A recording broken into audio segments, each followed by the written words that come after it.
Hey guys, what's going on? It's your boy Luke here for another PGA DFS live stream. We're fresh off a win for our Saturday showdown, put in a single bullet into our single entry and ended up taking it down. Just a $5 entry for 400 bucks. Got to go ahead and put it up on the screen here though, because our player pool for yesterday was essentially spot on. So we're obviously going to hop into that here in a second, but going to be looking at a lot of the same players tomorrow as we looked at today. Obviously, the only caveat being that on Sunday, placement points do come into play. So we'll be talking a lot about that. But for today's slate, this was the single bullet line that I put in that ended up winning. You can see ended up taking down first place in $400. I believe there was, like 600 people in this contest. 500 people in this contest, something like that. So it was nice to take it down with a single bullet. I'm typically somebody that doesn't play too many lineups for Showdown. I either do a 2 or 3 max or just a single bullet like this. So we're not taking down GPPs every single week for that reason. But over the last 2 months, that's 3 now. So on a little bit of a heater when it comes to Showdown for sure. We were carried by Harris English, ended up shooting 9 under today. Absolutely ridiculous. Scottie Shuffler had the heater day that we mentioned yesterday. That's well within his range of outcomes. Colin Morikawa, this golf course was made for him. So the fact that he's continued that momentum is not surprising at all. And then obviously we rounded it off with some of the ball strikers. That's really the MO for this golf course. We're going to talk about some weather before we hop into the skill set again, but nothing has changed. The weather is going to be similar for tomorrow as what we saw for today. So skill set's going to be similar. Speaking of the weather, guys, let's take a look at what it's going to be like in the Bahamas tomorrow. And you can see early on in the morning, beautiful, high 70s, low 80s, not much wind to speak of, right around 10 miles an hour. Gusts upwards of around, say, 20 when they start to get a little bit gusty and whatnot. But in terms of golf conditions, that's absolutely ideal. We've seen those same parameters for much of this week. And just scoring to this point has been historic, right? Morikawa is right up there with some of the best rounds ever at the Hero World Challenge. Tons of people up there, 12, 13 under par. So I expect that to continue going forward.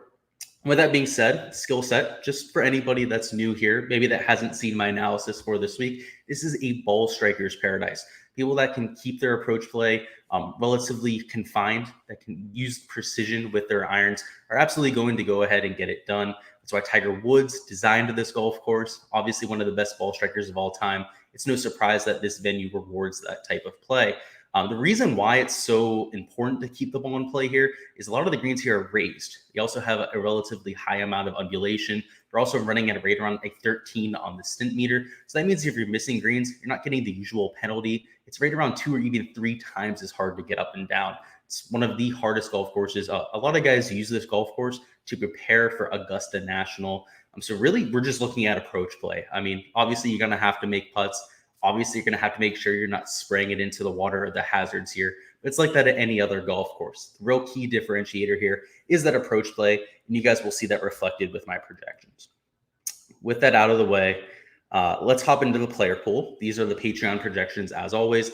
I'm always updating these up to lock. So if you want access to them at any point, you want the latest data that I have, make sure to join the Patreon to get access to all of this. For tomorrow, because we have placement points in play, the projection's a little bit of a wider range than we're typically used to seeing.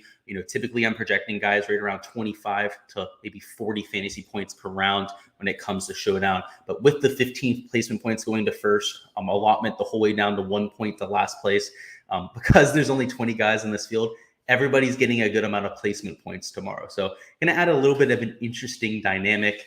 The guy in second place is getting an additional 10 points tomorrow, which doesn't even seem fair for a 20-player field. You'd kind of hope that they would scale that back, but they're not going to make a whole new scoring system just for the Hero World Challenge. So that's what we're stuck with here.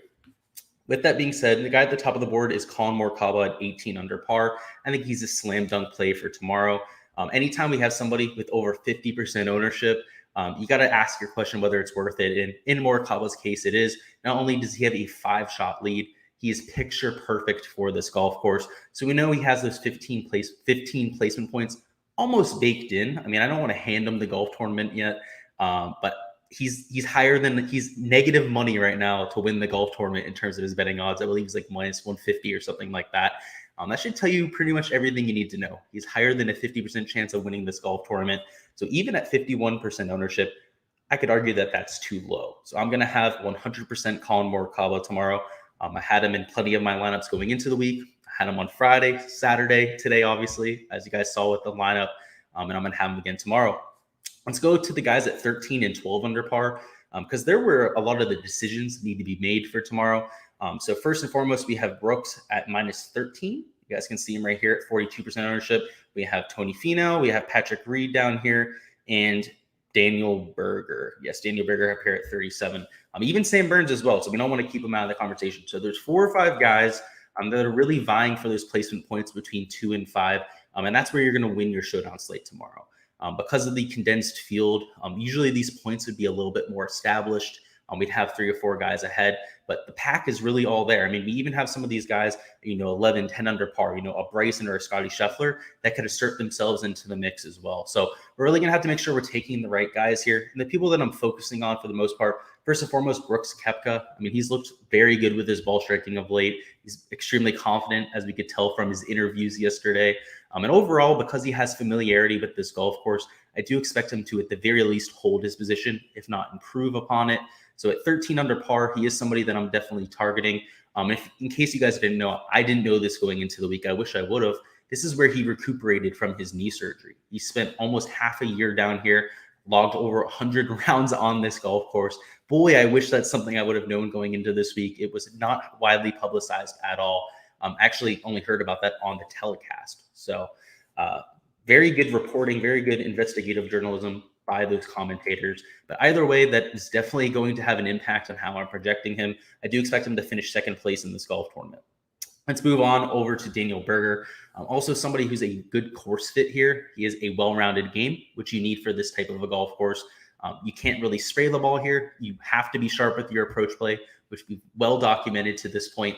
But you also have to be solid around the green in your putting. Like I said, this is a true test of golf. So I really like his game here. I like his position on the leaderboard there at 12 under par. I also really like the price tag at $7,300. There's no doubt he's going to be chalk, just like a Brooks Kepka is, but it's well warranted given the placement points for tomorrow, their form over these last 3 rounds, and overall where I expect them to finish on the board. The real X factor here is going to be Sam Burns. I have him in my player pool right now. I'm slightly favoring him over somebody like a Scottie Shuffler, but really I don't think you can go wrong with either option. The reason why I like Sam Burns a little bit more is his consistency on the Bermuda grass surface. You can see he's gaining nearly 0.7 strokes per round on Bermuda grass. And these are some true Bermuda grass surfaces, extremely grainy.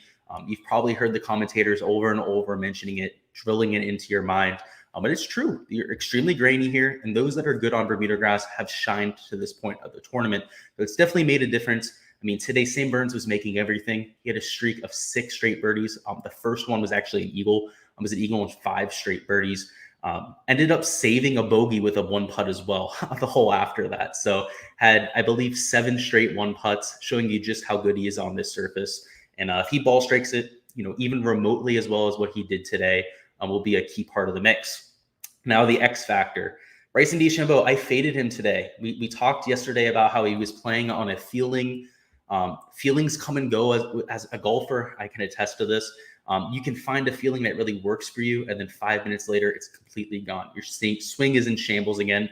That's exactly what happened with Bryson today. I foreshadowed that yesterday, told you guys that was going to happen, or at the very least, that was a possibility that was going to happen.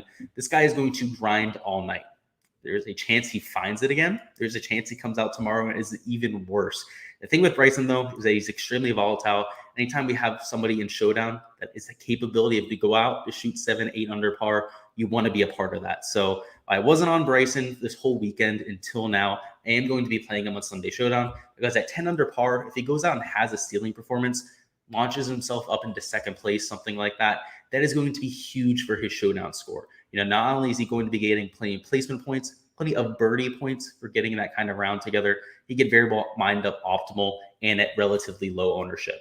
Because he's only at 10 under, because he's also one of the more expensive players on the board, I expect him to be a little bit overlooked. That's why he's down here at 30% ownership. And believe it or not, because it's just a 20-player slate, the average ownership is 30%. And for somebody that's a star player like Bryson, somebody that's near the top of the leaderboard, to be coming in at an average level of ownership truly is a good value spot. So I like going there a lot. He's a little bit of the X factor for this slate.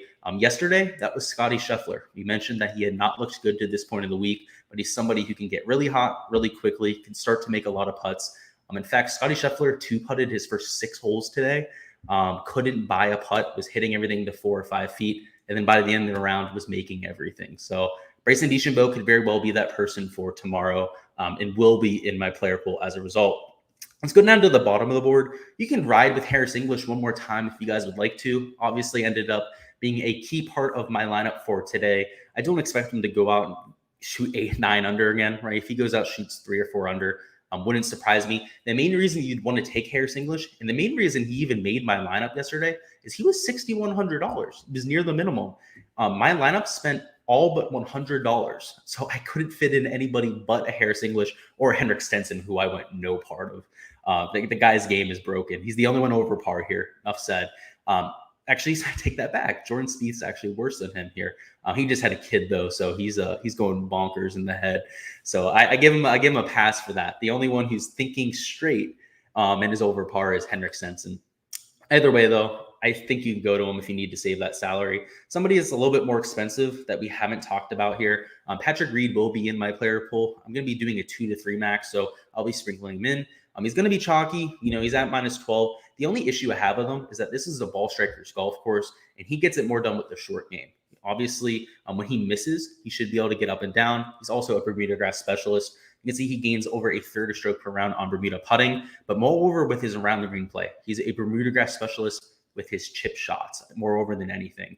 I don't have the splits here on the table to go ahead and show you, but he's over half a stroke better around the green per round at Bermuda grass tracks.